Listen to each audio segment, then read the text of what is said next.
이 세상의 마지막이 가까워질 때 과연 어떤 일이 일어날까요? 그때를 어떻게 준비하는 것이 지혜로운 것일까요? 예수 그리스도의 계시라. 이는 하나님이 그에게 주사 반드시 속히 될 일을 그 종들에게 보이시려고 그 천사를 그 종 요한에게 보내어 지시하신 것이라.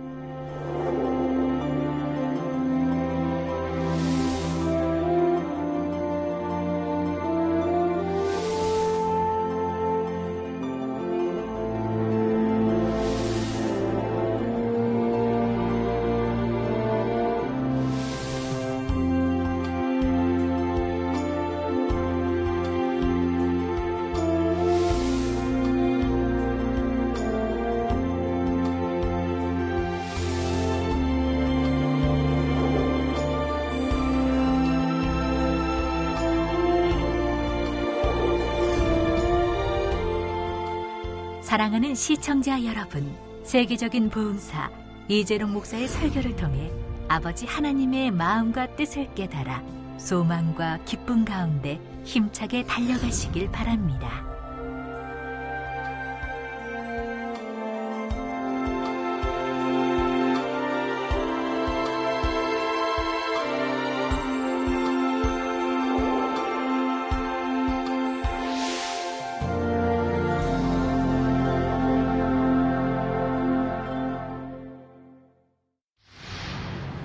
은혜 받으실 말씀은 요한계시록 6장 1절에서 2절 말씀입니다. 내가 보매 어린 양이 7인 중에 하나를 떼시는 그때에 내가 들으니 내 생물 중에 하나가 우레소리같이 말하되 오라 하기로. 내가 이에 보니 흰 말이 있는데 그 탄 자가 활을 가졌고 면류관을 받고 나가서 이기고 또 이기려고 하더라. 사랑하는 성도 여러분, 시청자 여러분, 계시록 6장부터는 7년 환란에 대한 내용이 나옵니다.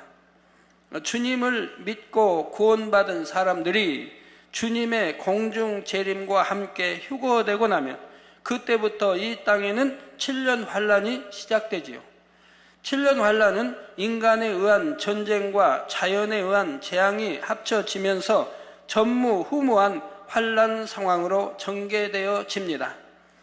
그런데 계시록 6장에서는 바로 전 세계를 전쟁의 소용돌이로 몰고 갈 제3차 세계대전의 서막이 시작되고 있지요. 성경에서 말씀하는 끝에 다다른 것입니다. 마태복음 24장 3절에 보면 제자들이 예수님께 우리에게 이르소서 어느 때에 이런 일이 있겠사오며 또 주의 임하심과 세상 끝에는 무슨 징조가 있사오리까 여쭈는 장면이 나오죠. 이에 예수님께서는 6절에 난리와 난리 소문을 듣겠으나 너희는 삼가 두려워 말라. 이런 일이 있어야 하되 끝은 아직 아니니라 말씀하십니다. 여기서 난리란 어느 한 나라나 지역에 국한되는 일이 아니라 전 세계에 영향을 주는 일이지요. 따라서 난리와 난리란 바로 제1차, 제2차 세계대전을 의미합니다. 이건 세계대전이라고 말하죠. 제1차 세계대전, 제2차 세계대전. 그런데 이런 일이 있어도 아직 끝은 아니라 했지요. 그러므로 끝이 되면 다시 한번 난리와 같은 상황이 있을 것이라는 암시인 것입니다. 정말 이것이 끝이구나 하고 느낄 수 있는 그런 엄청난 상황이 벌어지는 것이지요. 바로 그 끝에 일어나는 일이 제3차 세계대전이 되는 것이고요. 주님께서 7인을 떼기 시작하면서 7년 환란 중에 있는 이 땅은 점차 세계대전이 촉발될 수밖에 없는 긴장 상황으로 접어들게 됩니다. 본문 1절 2절에 내가 보매 어린 양이 7인 중에 하나를 떼시는 그때 내가 들으니 내 생물 중에 하나가 우레소리같이 말하되 오라 하기로. 내가 이에 보니 흰 말이 있는데 그 탄 자가 활을 가졌고 면류관을 받고 나가서 이기고 또 이기려고 하더라 했습니다.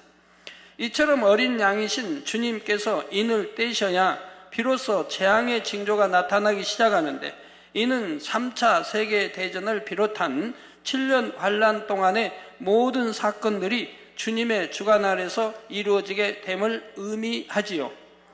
또한 주님께서 7인 중에 하나를 떼시자 하나님의 직속으로 되어 있는 네 생물 중에 하나가 우레 같은 소리로 말했다 했습니다.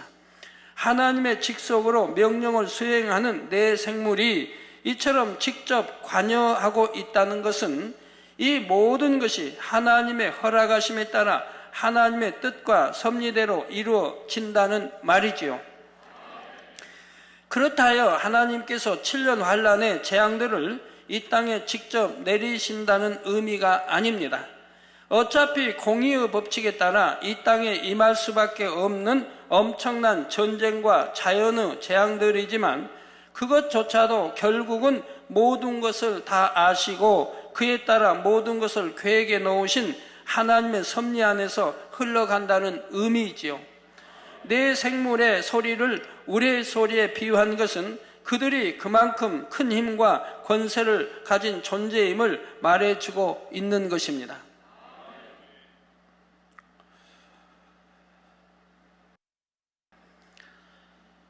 네 생물 중에 하나가 사도 요한에게 오라 한 것은 이제부터 앞으로의 상황이 어떻게 전개될지를 보여주겠다는 의미이지요. 이에 사도 요한이 보니 흰 말이 보였습니다. 흰색은 빛, 깨끗한 성결함을 뜻하며 영적으로는 하나님께 속한 것임을 뜻하지요.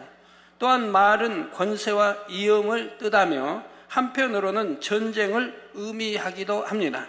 옛날에는 말이 전쟁에 매우 중요한 역할을 했지요. 이러한 흰 말을 탄 자가 보였는데, 그는 권세와 위엄을 받아서 부릴 수 있는 자로서 곧 주의 이름으로 일을 수행하는 사자입니다. 그리고 그가 활을 가졌다 했지요. 활은 전쟁과 싸움을 의미합니다. 활은 어떤 목표를 향해 쏘는 것처럼 목표를 이루기 위해 나가다 보면 부딪힘과 다툼이 생기는 것이지요. 그러므로 주의 사자가 활을 가졌다는 것은 결국 부딪힘으로 인해 화평을 깨게 된다는 의미입니다. 다음으로 면류관을 받았다는 것은 하나님으로부터 보장을 받는다는 의미이지요.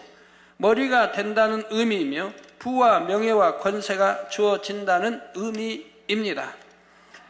그러면서 동시에 면류관은 자부심과 교만을 의미하기도 하지요. 그렇다면 과연 지금까지 설명드린 내용에 부합하는 것은 누구일까요? 바로 이스라엘 민족을 의미합니다.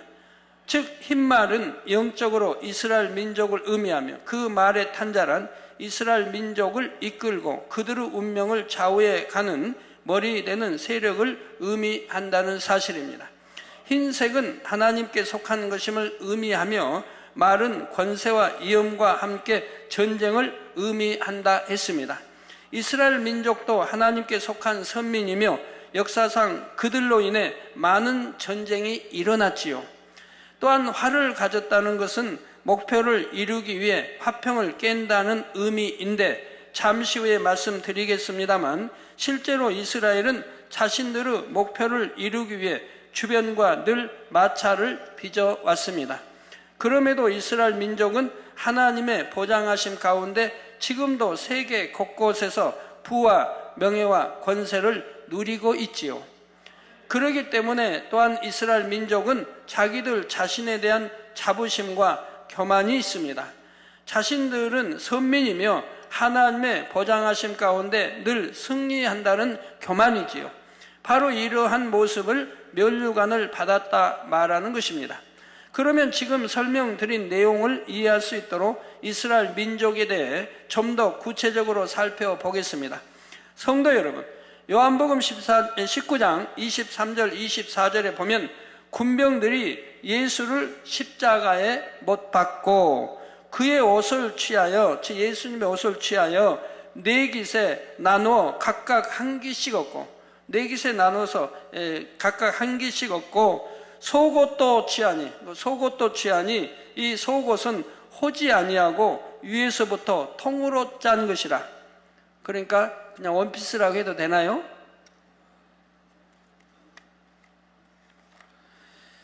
군병들이 서로 말하되 이것을 찢지 말고 누가 얻나 제비 뽑자니. 겉옷은 네 깃으로 나눴고 속옷은 찢지 말고 누가 얻나 제비 뽑자 하니 이는 성경에 저희가 내 옷을 나누고 내 옷을 제비 뽑나이다 하는 것을 응하게 하려 함이로라 말씀하고 있습니다. 이 말씀의 영적인 의미에 대해서는 십자가의 도에서 자세히 설명을 했지요. 그 내용을 간단히 말씀드리면 여기서 예수님의 옷은 이스라엘 민족을 의미합니다. 예수님이 이스라엘의 만왕의 왕이요 만주주가 되시고 또 이스라엘 또 왕이 되시고 구세주가 되시고요. 예수님의 옷은 이스라엘 민족을 의미합니다. 이러한 예수님의 옷을 네 깃으로 나눴다는 것은 육적으로는 이스라엘 민족이 완전히 나뉘어 뿔뿔이 흩어질 것이라는 의미이지요. 육적으로는. 하지만 속옷은 호지 아니하고 위에서부터 통으로 짰으므로 찢어서 나누지 않았다 했는데 이는 이스라엘 민족의 내면적인 것, 곧 중심만은 나누어지지 않을 것이라는 의미입니다. 이 말씀대로 이스라엘 민족은 서기 70년에 로마의 타이투스 장군에 의해 예루살렘이 완전히 파괴되면서 이스라엘이라는 나라 자체가 없어지지요. 이게 육은 없어진다 이 말입니다. 살아남은 사람들은 동서남북 사방으로 흩어졌고 그로 인해 지금도 유대 민족은 세계 곳곳에 흩어져 살고 있습니다. 그런데 이렇게 철저히 나라가 파괴되고 백성들도 다 흩어졌음에도 불구하고 그들의 내면적인 것, 바로 하나님을 향한 중심만은 그 누구도 빼앗거나 무너뜨릴 수가 없었지요. 우리나라 같으면 예를 들어 고구려 정신하면 그때뿐이지 않습니까? 망해버리면 얼마 있다가 우선들이 남아서 좀 싸우고 되찾는다고 얼마 하다가 한 몇십 년 지나면 그냥 그걸로 끝나버리죠. 자, 그 후로도 유대 민족을 뿌리채 없애려는 시도가 여러 차례 있었지만 유대인들은 그 모든 것을 이겨내고 오히려 1948년 5월 14일에 독립된 나라를 세우기에 이릅니다. 세계사의 그 어디에서도 이처럼 나라 자체가 완전히 파괴되고 사라진 후에 더군다나 국민들까지 뿔뿔이 네 깃으로 나눴다. 즉 동서남북으로 흩어져 버렸다 이 말입니다. 세계 곳곳으로. 이렇게 사라진 후에 1900여 년이 지나서 자신들의 민족들로 다시 독립된 나라를 이룬다는 것은 그 유래를 찾아볼 수가 없는 사건이지요. 우리나라 예를 들어 고구려 백제 신라가 망한 지 지금부터 천 몇백 년밖에 안 되는데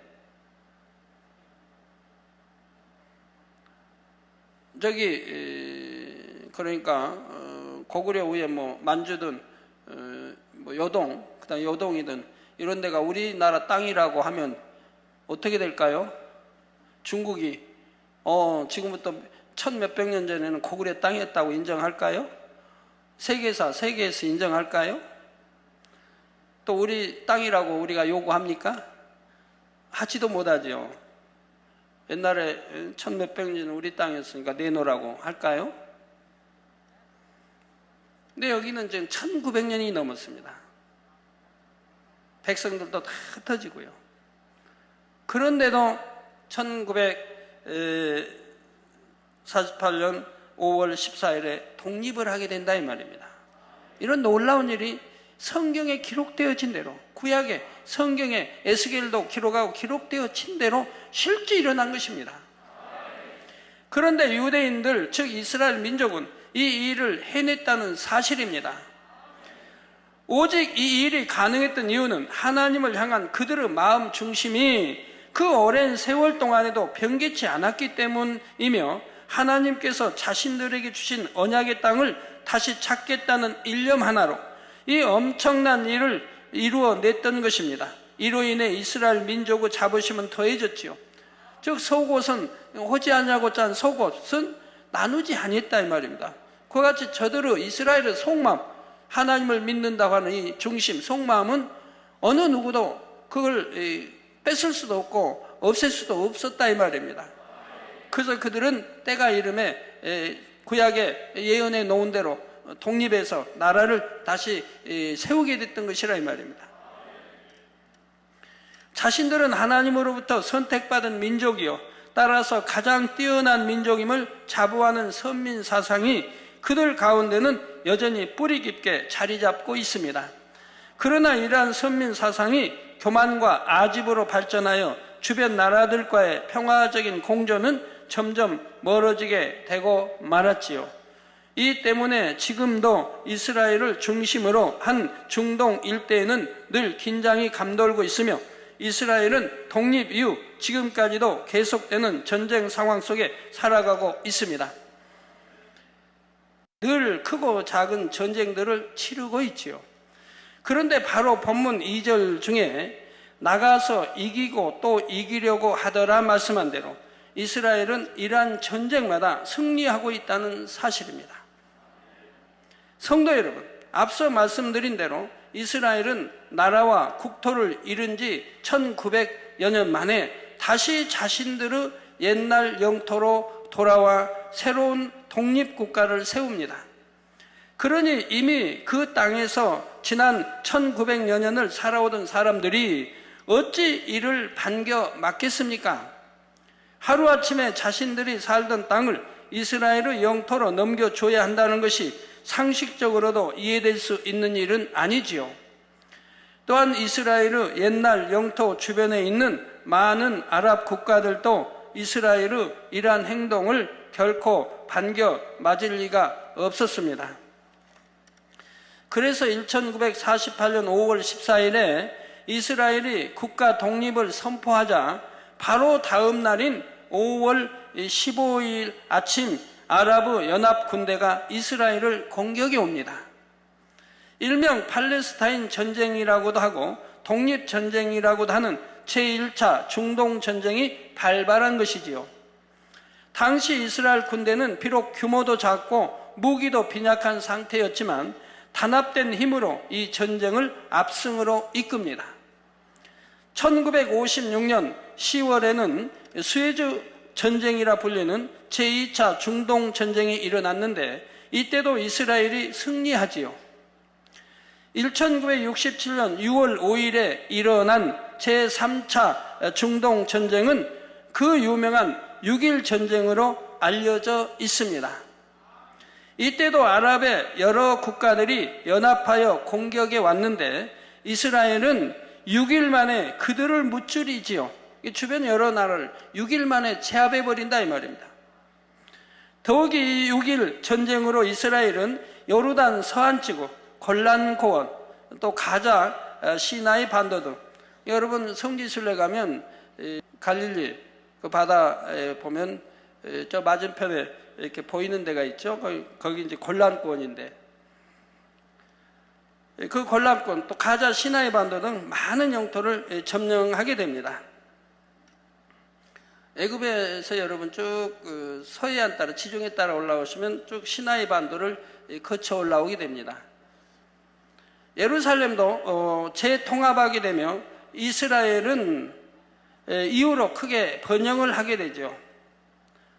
그 당시 유명한 일화 중에 하나가 있는데 이스라엘 군을 이끌던 가장 머리된 장군이 참모들과의 회의 자리에서 지휘봉을 높이 들고 하나님이여 이 전쟁이 6일 만에 끝나게 해주시어 우리가 안식일을 지킬 수 있게 해주십시오라고 기도했다는 내용입니다. 그때 일화가 유명했습니다. 그 장군이 다얀 장군인가요? 한 누나나 애꾸였죠. 그래서 다얀? 맞나요? 하도 오래전 일이라 기억이 희미하네요. 근데 한 눈이 애꾸였는데요. 그분이 총지휘하면서 그런 기도를 했는데 그 기도가 응답이 됐다는 얘기입니다. 그 후에도 1973년에 일명 욤 키푸르, 즉 속죄일 전쟁이라 부르는 제4차 중동전쟁이 일어났는데 이때도 이스라엘은 결국 승리를 이룹니다. 이 밖에도 이스라엘과 아랍 국가들 사이에는 여러 차례의 크고 작은 전쟁들이 있었는데 그때마다 이스라엘의 승리로 끝났지요. 이게 아랍이 연합해서 이스라엘 공격해도 6일 전쟁 공격해도 6일 만에 이겨버렸다 이 말입니다. 자, 성도 여러분, 역대하 20장 15절에 보면 이때도 모압과 암몬을 비롯한 이방 연합군이 여호사밧이 다스리고 있던 유다를 침공해 옵니다. 이런 상황에서 여호와의 신이 야하시엘이라는 사람에게 임하여 그를 통해 하나님의 말씀을 전하게 하지요. 야하시엘이 가로되 온 유다와 예루살렘 거민과 여호사밧 왕이여 들을지어다. 여호와께서 너희에게 말씀하시기를 이 큰 무리로 인하여 두려워하거나 놀라지 말라. 이 전쟁이 너희에게 속한 것이 아니요 하나님께 속한 것이니라 했던 것입니다. 사랑하는 성도들, 하나님께 말씀하시면 반드시 말씀대로 이루어지는 거예요. 저는 여러분에게 미리 선포하고 지나면 꼭 그대로 이루어졌지 않습니까? 이루어지고가 아니라 이루어지기는 선포하고. 여름 수련회 8월 첫째 주 하는 수련회도 제가 여러분들 분명히 선포했습니다. 수련하기 몇 주 전부터 일기도 시원하게 하나님 해주시고 잠자리 때 많이 보내서 여러분 모기 한 마리도 없게 해주시고 나방 벌레 한 마리도 없게 해주시고 파리 그런 거 하나도 없게 해주시고 잠자리가 다 잡아먹으니까. 근데 여러분 수련회 때 겪으셨지요? 각 곳에 여러분 전국에 나누어서 곳곳에 수련했지만 모기 한 마리 여러분 구경 못했고 모기 한 마리 물리지 않았고 잠자리가 여러분과 함께 손가락 끝이고 어디고 뭐 코이고 이마이고 앉아서 있고. 그래서 제가 이렇게 잠자리 나타나 금년에도 잠자리 나타나서 여름에 모기 물리지 않게 나 이렇게 선포했고 그대로 됐지 않습니까? 7월 첫째 주에 잠자리가 우리 만민 성도들 가정 일터 또 지교회 해외까지 전부 뭐 수백 수천 수만만 나타나서 이렇게 모기 한 마리 없게 해주시고 그리고 또 제가 처음 품은 날이 사라지게 이제 사라져야 생태계 파괴하면 안 되죠. 자기 원래대로 가서 또 알을 낳아야 되니까 사라지게 첫째 품은 날이 8월 31일이라고 했습니다. 그럴 때 8월 31일 날 그 많던 잠자리 때가 일시에 사라진 거 여러분 보시지 않았습니까? 네, 그래서 바로 9월 1일부터 이제 모기가 나타나기 시작했는데 그래서 여러분 지금은 모기 물리죠? 그리고 제가 2차 품은 것이 저 휴가 끝나고라고 했습니다. 그래서 하나님이 일부는 남겨두셨다. 네? 그래서 또 3차 품은 것이 추석 끝날 때가 아니 그것은 여러분 다 나타난 게 아니고 필요한 곳에만 나타난다고 하셨습니다. 필요한 곳에만. 그래서 7, 8월에 8월 31일까지는 모기 없이 여러분 보냈지 않습니까?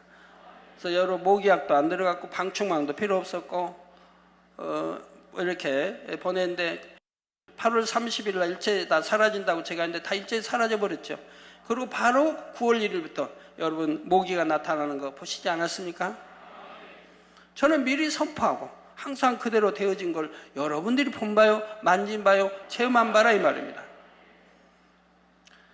예, 바로 이와 같이 여기도 여호와 하나님 말씀하시니 이 전쟁에 너희에게 속한 것이 아니요 하나님께 속한 것이니라 했습니다. 이 말씀대로 전쟁은 하나님께 속한 것입니다. 전쟁뿐만이 아니라 인생의 생사화복과 세계사의 모든 것이 하나님의 주관하에 들어있지요.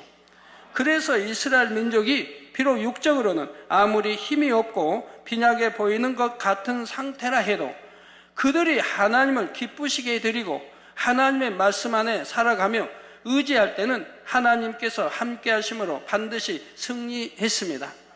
반면에 육적으로는 많은 것을 가졌다 해도 그들이 하나님을 떠났고 하나님의 말씀 안에 살지 못했을 때는 주변 이방 국가들로부터 침략을 받으며 전쟁의 패배로 인한 고통을 당해야 했지요.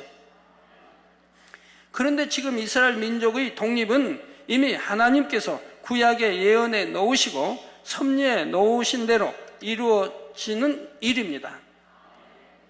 그 중에 한 가지만 찾아보면 에스겔 38장 8절에서 9절에 여러 날 후 곧 말년에 이게 말세가 아니에요. 말년에 저 주님이 오실 때 오실이 이제 가까울 때 여러 날 후 곧 말년에 하나님 말씀이 여러 날 후 하면 7년도 될 수 있고 70년도 될 수 있고 수백 년도 될 수 있는 거예요.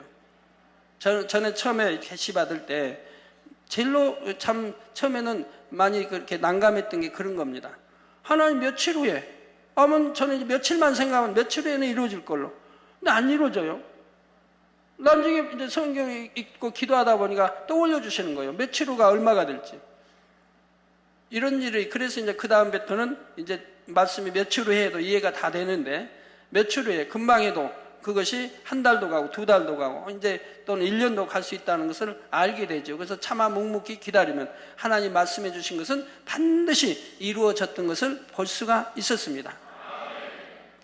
여러 날 후 곧 말년에 내가 명령을 받고 그 땅 곧 오래 황무하였던 이스라엘 산에 이르리니, 저 내가 명령을 받고 그 땅 곧 오래 황무해, 저 이스라엘 백성 이제 서기 70년 다 흩어져 버리고 이제 오래 황무됐다 이 말이에요. 황무하였던 이스라엘 산에, 하나님 이제 성경에 보면 산 예루살렘도 이제 해발 700m 이상 시온산 이렇게 산들이 나오죠. 이스라엘 산에 이르르니 그 땅 백성은 칼을 벗어나서 열국에서부터 모여 들어오며 이방에서부터 나와서, 즉 열국, 많은 나라 흩어졌던 그들이 열국에서부터 모여 들어오며 이방에서부터 나와서, 이방 사람, 이제 하나의 선민 아니면 이방 사람이라고 그러죠. 이방에서부터 나와서 다 평안히 거하는 중이라. 내가 올라오되 너와 내 모든 때와 너와 함께한 많은 백성이 광풍같이 이르고 구름같이 땅을 덮으리라 하셨죠. 여기에 제가 80년대 이제 마지막 때의 징조에 대해서 이 말씀 가지고 설교한 적이 있습니다. 마지막 때는 앞으로 어떻게 돌아가고 어떻게 마지막을 장시할 것을 80년대 제가 후반경에 이 말씀을 설교한 적이 있어요. 이걸 자세히 풀어드렸고요. 자, 이 말씀이 얼마나 정확하게 이루어지고 있습니까? 저 이스라엘 독립을 말씀하고 있다 이 말입니다. 어떻게 독립돼, 어떻게 되고 앞으로 어떻게 진행 과정이 이 에스겔서에도 잘 나와 있다 이 말입니다. 그대로 되었다 이 말이에요. 그러니 이러한 이스라엘을 무너뜨리기 위해 주변의 아랍 국가들이 일으킨 전쟁에서 당연히 하나님께서는 이스라엘 편을 들어 그들에게 승리를 주실 수밖에 없는 것이지요. 말씀하신 대로 보장해 주시는 것이며 결국 이스라엘 민족을 통해 섭리하신 대로 이루어 가시는 것입니다. 이게 수적으로 봐도 너무 열세죠. 이스라엘은 600만 잡는다 해도 주변의 나라들은 1억이 넘지 않습니까? 아랍 여러 나라들은, 주위에 있는 나라들은. 이스라엘 유대인들이 전 세계에 흩어져 있는 유대인까지 하면 한 200만 잡나요? 1000몇백만 잡고 있는데, 그런데 본문에 보면 나가서 이기고 또 이기려고 하더라 하여 아직 완전히 이긴 것은 아님을 말씀하고 있지요. 다시 말해 아직도 싸움이 진행 중이며 결정적으로 완전히 이겼다고 할 수 있는 것은 아니라는 말입니다. 이는 바로 앞으로 있을 3차 세계대전이라는 엄청난 또 하나의 전쟁이 남아있기 때문이지요. 사실 제1차, 2차 세계대전이 일어난 때에도 이스라엘 민족이 깊이 관여되어 있는데 앞으로 있을 3차 세계대전에도 이스라엘이 밀접하게 연관이 됩니다. 지금 이스라엘이 위치하고 있는 땅과 그 주변의 땅들은 하나님께서 이 땅에 인간을 경작하시는 출발점이 되었던 곳이지요. 그런데 인간 경작의 마무리 역시 바로 이곳을 중심으로 이루어진다는 사실입니다. 이스라엘이 그 중심에 놓여 있는 것이며 이스라엘과 중동 아랍 국가들과의 전쟁으로 인해 결국에는 제3차 세계대전이 발발되고 인류가 멸망으로 가는 계기가 되지요. 이스라엘은 이처럼 인류 역사에 있어서 마지막까지 매우 중요한 위치에 놓이게 되며 그렇게 될 수밖에 없도록 모든 주변의 환경 하나하나가 형성되고 있습니다. 그런데 이스라엘을 중심으로 하는 이러한 상황 가운데 하나님께서는 한 번 하신 말씀을 얼마나 신실히 지키시는지를 이집트라는 나라를 통해 다시 한번 알 수가 있지요.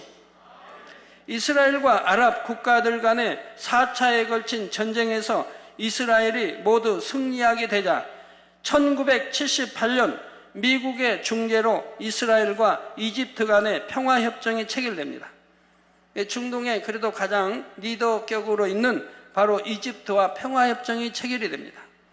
주변의 아랍 국가들로부터 있을 수 없는 일이라는 심한 비난을 받았지만 1982년에는 협정의 이행을 위해 이스라엘이 시나이 반도를 이집트에 반환해 주기에 이르지요. 그래서 이제 그 6.1 전쟁에 다 빼앗았던 것을 다시 반환해 줍니다.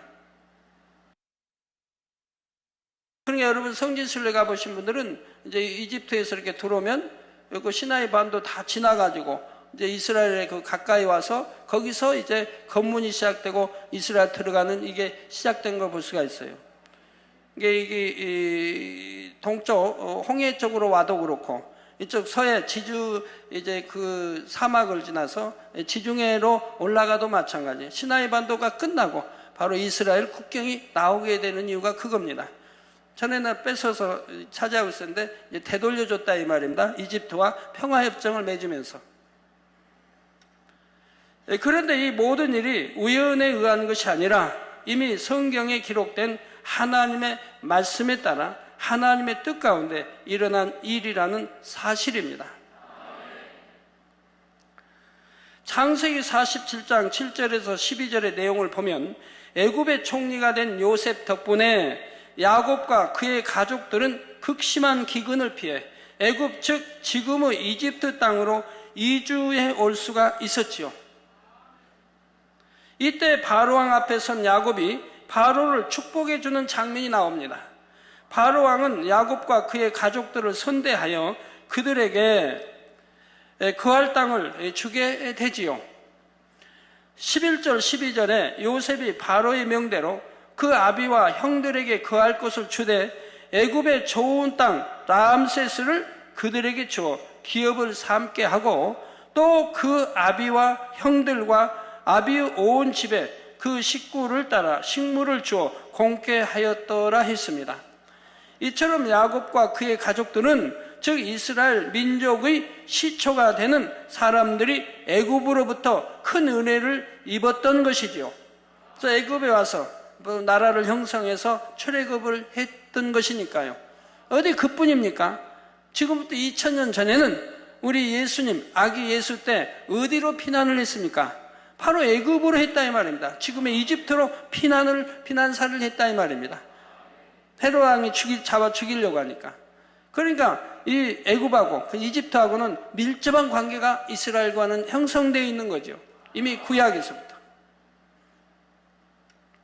그래서 신명기 23장 7절 후반절에 보면 애굽 사람을 미워하지 말라. 내가 그의 땅에서 객이 되었음이니라 하신 것입니다. 더욱이 이스라엘의 시초가 되는 야곱이 애굽의 왕 바로에게 축복을 빌어 주었기 때문에 이스라엘과 이집트는 마침내 육적으로는 도저히 가능할 것 같지 않았던 평화협정까지 맺을 수가 있었지요.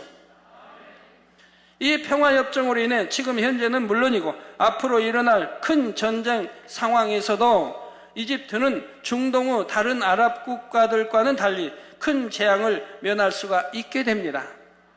하지만 결국 3차 세계대전의 상황 속에서는 이스라엘과 그 주변의 나라들이 전쟁에 휩쓸려 엄청난 재앙을 맞게 되지요. 시작은 이스라엘과 아랍 국가들 간의 전쟁이지만 그것이 결국은 석유를 중심으로 한 각 나라들 간의 이권과 미국과 이스라엘 간의 관계 등이 복합적으로 작용하여 세계의 열강들이 각축을 벌이는 상황이 됩니다. 그것도 중국과 또 러시아 연합, 또 유럽 연합 이런 세력들 석유가 갈수록 점점 줄어들고 있지 않습니까? 만약에 여기에 석유가 폭등한다고 생각해 보세요. 어찌 되겠는가 세계가. 아직은 폭등할 때가 아닙니다. 아직은 때가 아직 오지 않았으니까 아직은 폭등할 때는 아니에요. 그지만 폭등할 때가 온다고 하면 우리나라는 어찌 되겠고요. 그래서 석유로 인해서 중동은 항상 열강들의 항상 먹이라고 하면 좀 심한가요? 먹잇감이 된다고 하면 비슷하게 이해했어요. 그렇게 항상 노리무 땅이라 이 말입니다. 그래서 열광들이 서로 거기 땅을 놓고 각축전을 벌이게 되고요. 앞으로 차차 설명이 되겠지만 계시록 9장 16절에 나오는 2만만이라는 어마어마한 숫자의 군대가, 2만만이라고 하면 2억을 말하죠. 2만 곱하기 만 2만만 같은 2억이 된다 이 말이에요. 이 어마어마한 숫자의 군대가 부딪히는 큰 전쟁이 일어나고 마는 것이지요. 바로 3차 세계대전이 최고조에 이르는 상황입니다. 본문 1절, 2절 안에는 이처럼 엄청난 의미들까지도 담겨 있다는 사실입니다. 이제 다음 시간에는 이어지는 말씀에 나오는 붉은 말, 검은 말의 의미와 전 세계가 전쟁으로 휘말려 들어갈 수밖에 없는 그 당시의 상황들에 대해 계속해서 설명하겠습니다. 사랑하는 성도 여러분, 앞으로 있게 될 이스라엘과 중동 국가들 간의 큰 전쟁, 그리고 그로 인한 세계 대전 등은 이미 구원받은 하나님의 자녀들은 이 땅에 남아있지 않은 상태에서 일어날 일들입니다. 이게 여러분과는 상관이 없다 이 말이에요. 우리 틀림 받은 후에 일어날 일이니까. 우리 이제 주님이 공중 재림하시고 우리는 틀림 받을 이후의 일이니까 여러분은 뭐 놀랄 일은 아니에요. 그러나 이 땅에 휴거되지 못하고 이 땅에 떨어질 사람들은 놀라고 또 놀래야죠. 그 참상이 너무 혹독하기 때문에. 그런 일이 어떻게 일어날 수 있는가? 666 표를 받지 않으면 받아야 하고, 그런 일이 어떻게 일어날 수 있겠는가? 일어날 수 있습니다. 하나님이 제게 자세히 알려주신 바에 의하면 능히 그때는 다 일어나게 되어 있다 이 말입니다. 하지만 오늘 본문에서 살펴보았듯이 마지막 때에 일어날 그러한 일들이 그때 가서 순간에 일어나는 것은 아니지요. 이미 수천 년 전부터 있었던 일들이 쌓이고 쌓여서 공의에 맞게 일어나는 일들입니다. 하나님의 뜻과 섭리에 따라 모든 일들이 정확하게 진행되었고 그 결과들 역시 하나님의 말씀대로 한치의 오차도 없이 이루어지지요. 본 재단을 향하신 하나님의 뜻과 섭리 또한 마찬가지입니다. 마지막 때 하나님의 크신 뜻을 이루시고자 이미 오래전에 본 재단을 택하시고 하나하나 간섭하시며 오늘에 이르게 하셨지요. 인간 경작이 마무리되는 시점에 대성전 건축과 세계의 복음화라는 막중한 사명을 이루게 하시고자 지금까지 연단하고 또 연단하시며 공의에 합당한 조건들을 만들어 오신 것입니다. 그렇기 때문에 이러한 것을 이루기에 지금 하나하나 역사해 가고 계시다 이 말입니다. 예를 들어 세계를 이루라. 이거 이루기 위해서 얼마나 하나님이 다방면으로 세계를 이룰 수 있는 길을 열고 계십니까? 이 앞전주에 이제 많은 목회자들이 다녀갔는데 그 목회자들 산하에는 양떼가 10만 명이 넘습니다. 그분들이 대부분이다 만민 지교회가 되기로 했고, 지교회가 아니더라도 또 만민의 여기서 나오는 말씀으로 꼴을 먹이겠다고 보내달라고 했습니다. 우리 한 주에 그렇게 많은 성도들을 얻었죠. 세계가 수많은 교회들이 저희 지교회로, 또 총회장님들 또 저희 지교회로, 또 만민의 양떼로 만민교회 또 이렇게 선교사로 파송받기를 원하고 있지 않습니까? 이번에 40일 이상을 이제 이재호 목사 이렇게 중남미를 돌았는데, 옛날에 중남미 가면 소개를 해야 되는데, 제가 누구고 소개를 해야 되는데 이번에는 소개를 하지 않아도 다 알더래요. 이재호 목사 하면 다 알아봐요. 다 알아듣고 자기들이 준비하겠다고. 우리 정구영 우리 또 박사님 40여일 넘게 이게 단요 세미나 주의 종로 가르쳐 가시는데 여러 나라를 돌게 되죠.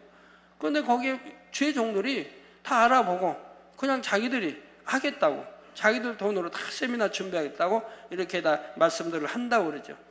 그래서 또 한 달 전과 한 달 후는 이렇게 차이가 달라지는 것을 볼 수가 있습니다. 그래서 그러한 거, GCN, 이런 또 책자, 수많은 책자가 수많은 나라의 언어로 번역되어서 이제 전 세계 출판사를 통해서 지금 나갈 준비하고 있고 서로 출판사들이 출판하겠다고 또 하고 있지요. 그렇게 저렇게 이렇게 해서 참 기도해 왔던 것이 세계에 이루는 것이 이루어져 가고 있지 않습니까? 저절로 됩니까? 그 많은 기사, 그 많은 표적, 그 많은 권능들로 이렇게 이루어지는 거죠. 만약 기사와 표적과 권능이 없었다고 한다면 어떻게 그러한 것들이 이루어지겠습니까? 세계에서는 너무 많이 누구나 이 기사와 표적, 권능을 원합니다. 그걸 봐야 한다. 그런 게 있어야 성경이 참임을 입증해야 그래야 참 믿음을 갖는다 이 말입니다. 성경에 기록된 그 많은 기사와 표적과 권능, 신비한 일들, 이러한 일들이 실제 지금에도 있어야 성경이 참이라는 걸 알고 바로 믿게 된다 이 말입니다. 대충 머리로만 믿어 구원받는 게 아니라 이 말입니다. 성경 어디에 머리 믿고 구원받는다고 돼 있어요?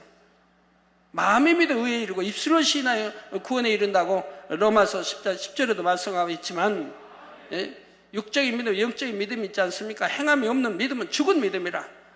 죽은 믿음으로 어찌 구원받느냐? 구원 못 받는다고 하죠. 행하지 않는 믿음은 죽은 믿음이라 이 말입니다.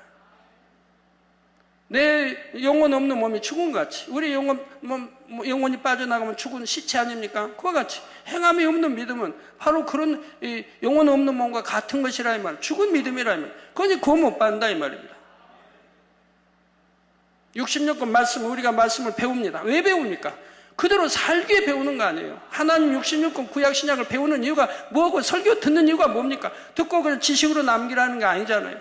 그 말씀을 듣고 그 말씀대로 살아서 잃어버린 하나님의 영상을, 아버지 영상을, 주님의 영상을 되찾으라고 지금 신앙생활하는 것이고 인간 경작을 이따게 하는 것이죠. 교회만 왔다 갔다 하고 11점 하고 그냥 주일이라고 대충 지키고 하면 구원받는다고 돼 있습니까? 악은 모양이라도 버리라고 성경은 돼 있죠. 악은 모양이라도 버리라. 적은 악도 버려야 되고, 성경에 얼마나 많이 신약에도 우리 주님이 또 제자들이 사도 바울도 외치고 했었던 것이 그런 말씀인데, 악은 모양을 버려라. 죄 버려라. 세상과 타협하지 말라. 짝하지 말라. 네가 세상을 사랑하면 하나님의 사랑이 네 안에 없다. 늘 모든 말씀이 나오지 않습니까? 그런데 여전히 세상을 짝하고 세상을 사랑하고, 그러니 하나님을 만날 수 있나요? 체험할 수가 있나요? 여러분은 늘 하나님 말씀대로 거하기 때문에 늘 만나고 체험하는 거, 기도하면 응답받고 하는 거 아니겠습니까? 지킴받고, 모든 재앙 없어 지킴받고, 여러분 어떤 교통사고가 당해도 여러분들이 차를 타고 가다가 여러분 실수로 교통사고가 크게 나서 차는 폐차해도 여러분은 지킴받아 다치지 않지 않습니까? 우리 수많은 성도 지교회까지 해서 해외까지 해서 교통사고 나가서 머리 다쳤다는 저는 말을 아직 들어본 일이 없어요. 교통사고면 우선 머리부터 다치잖아요. 근데 우리 성도들은 머리 안 다친다 이 말입니다. 왜? 머리 다치면 잘못하면 불구가 되니까 항상 머리 지켜주신다 이 말이에요. 주일 안 지킨 사람, 언제 11조 않는 사람이나 다리 좀 뼈나 금가게 하시지. 주일 지키고 언제 11조 하는 사람은 다리 뼈에 금 하나도 안 가고 살 하나 지키지도 않고 차만 폐차시키는 거, 여러분이 너무 많이 체험해서 안다 이 말입니다. 어린아이를 할지라도 지킴받고.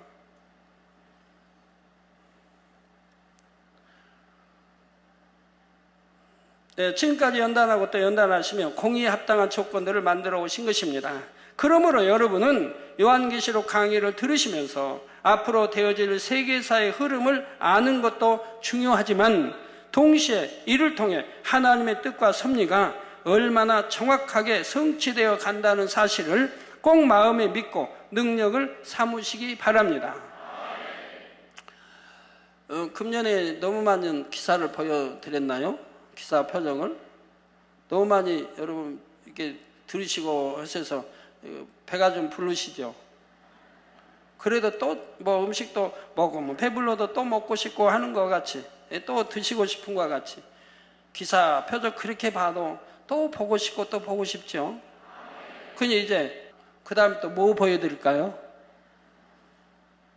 앞으로는 갈수록 더 큰 거 보여드립니다. 더 큰 걸로. 늘 보여드릴게요. 하나님 역사하십니다. 네, 그래서 더 큰 걸로 이렇게 보여드리는데 하나님이 그런 말씀하세요. 어느 거는 너무 커가지고 눈에 보면서도 안 믿는다고. 너무 베푸는 권능도 기사 표적이 너무 커가지고 보면서도 안 믿는다 이 말이에요. 너무 커서 그런 기사도 표적도 권능도 앞으로 베풀어 나갈 것입니다. 또한 번제단과 저와 여러분을 향하신 아버지 하나님의 뜻과 섭리 역시 반드시 이루어진다는 사실을 영적인 믿음 가운데 믿으시기 바라고요. 그래서 사도행전 13장 22절에 하나님께서 다윗을 향해 내가 이새의 아들 다윗을 만나니 내 마음에 합한 사람이라 내 뜻을 다 이루게 하리라 말씀하신 대로 아버지 하나님의 마음에 합한 여러분들을 통해 하나님의 뜻이 다 이루어지게 되기를 주님의 이름으로 축원합니다. 예, 말씀 상고하시면서 통성으로 다 같이 기도하시겠습니다. 할렐루야. 주님 은혜와 사랑에 감사를 드립니다. 아버지 오늘도 들은 말씀이 믿음이 되고 생명이 되게 축복해 주옵소서. 아버지 계시록 강해를 듣고 있습니다. 참으로 우리 마지막 때 사는 저희들 더욱 깨어서 기도하고 더욱 신부단장 잘하게 도와주시고 헤아릴 수간 모든 것이 헛되고 헛되다 했습니다. 결코 헛되지 아니한 영원한 것 또 천국 또 세유삼 향하여 열심히 달려가는 저희가 되게 도와주시기를 원합니다. 아버지여 감사합니다. 우리 주 예수 그리스도 이름으로 기도합나이다. 아멘.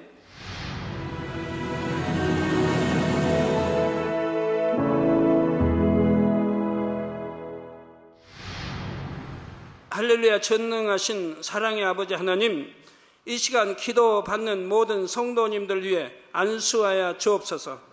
GCN 방송 시청자들이 인터넷과 화상을 통해 기도받는 지교회와 지성전 그리고 전세계 하나님의 자녀들 위에도 시공간을 초월하여 역사하여 주시기를 원합니다.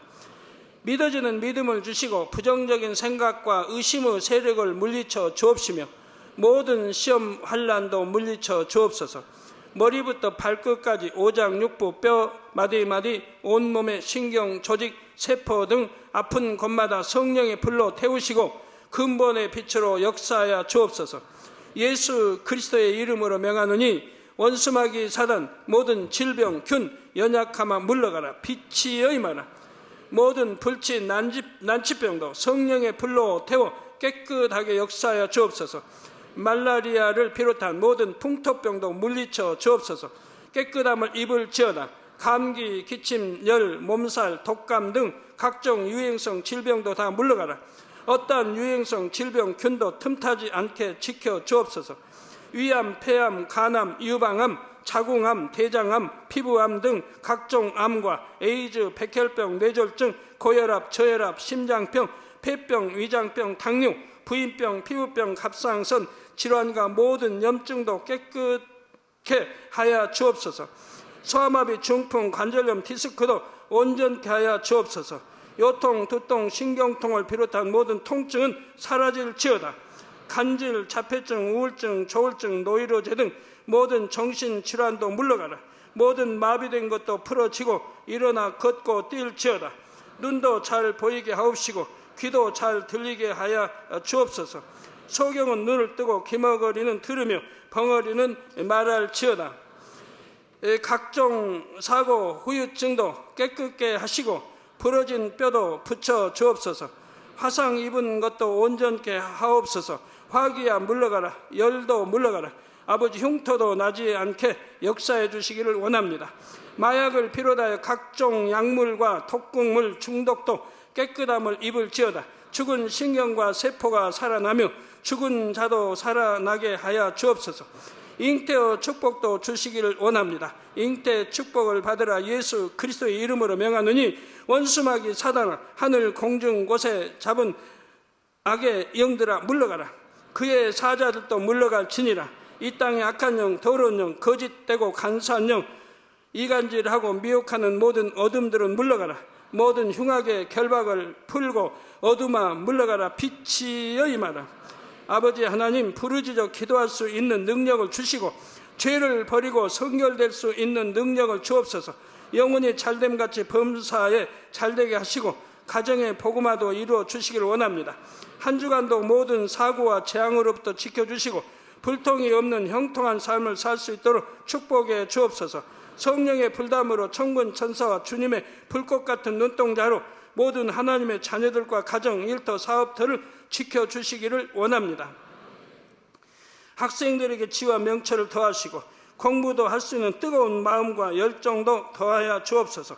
마음과 생각을 세상에 빼앗기지 않도록 지키시고 하나님을 뜨겁게 사랑하는 학생들로 축복하여 주옵소서. 하나님의 자녀들이 먹으나 마시나 입으나 무엇을 하든지 하나님 앞에 영광 돌리는 삶이 되게 축복하여 주시기를 원합니다. 나는 하나님을 만났노라, 체험했노라, 응답 받았노라, 축복 받았노라, 간증하는 입술이 되게 역사하여 주옵소서. 아버지 하나님 감사합니다. 홀로 영광 받으옵소서. 우리 주 예수 그리스도의 이름으로 기도하옵나이다. 아멘.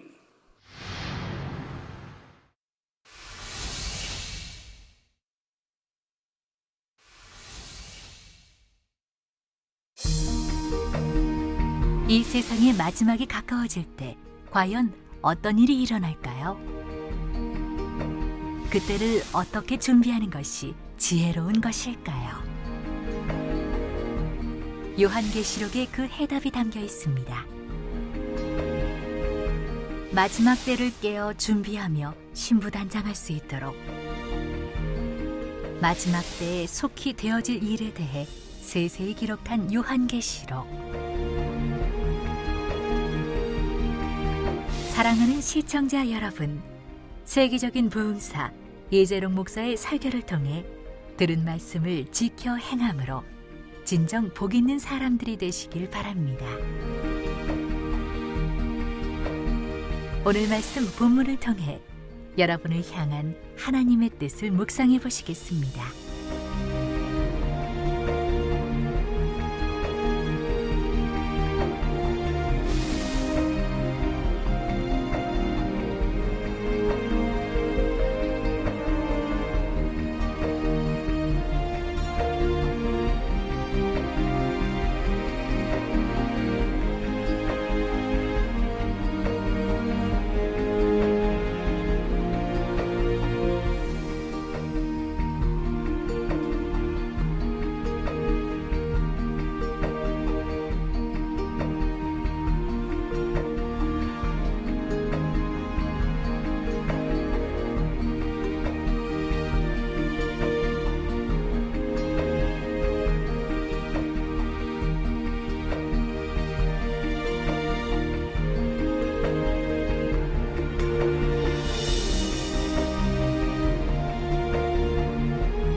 주님을 믿고 구원받은 사람들이 주님의 공중 재림과 함께 휴거되고 나면 그때부터 이 땅에는 7년 환란이 시작되지요.